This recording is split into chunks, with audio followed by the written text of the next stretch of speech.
Y a-t-il un récit ou un objet dans cette exposition que vous avez trouvé particulièrement marquant ou évocateur?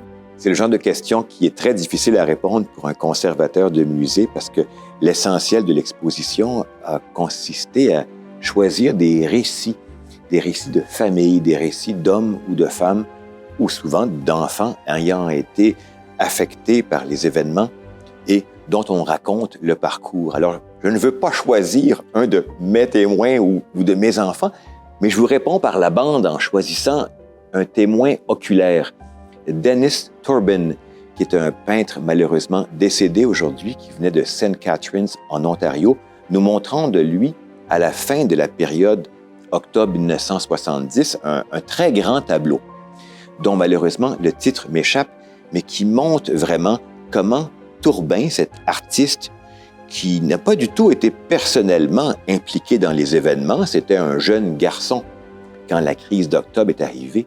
Néanmoins, il a été traumatisé ou hanté par cette crise. Durant 10 ans, 20 ans, il a créé un certain nombre d'œuvres de grande dimension, comme celle que nous présentons et qui nous a été généreusement prêtée par le Centre d'art de la Confédération à Charlottetown.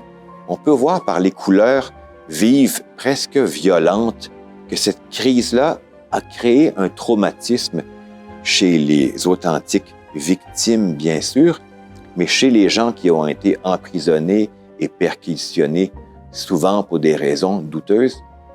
Et j'oserais dire surtout pour l'opinion publique québécoise et canadienne qui vraiment, en 1970, a perdu son innocence. Et je crois que cette toile presque violente nous le représente bien.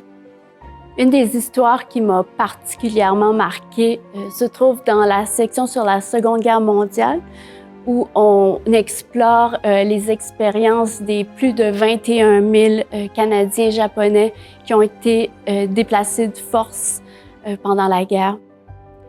Donc, on y présente les histoires de 4 individus, notamment, qui étaient des enfants au moment des événements.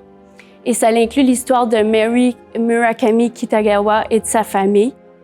Et Madame Kitagawa nous a prêté les geta, donc des sandales japonaises, que son père a fabriquées pendant qu'ils étaient au camp.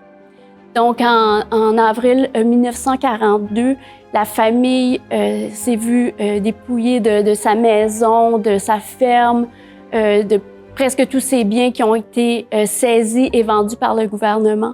Donc, dans les 5 années qui ont suivi, ils vont être déplacés de force en Colombie-Britannique, en Alberta.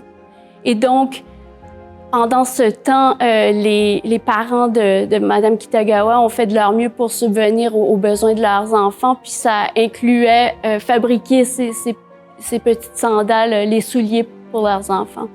Donc, pour moi, ces petites sandales représentent vraiment le courage, la persévérance et la résilience de tous les individus, de toutes les familles, de toutes les communautés qui ont vécu à travers ces moments difficiles de notre histoire.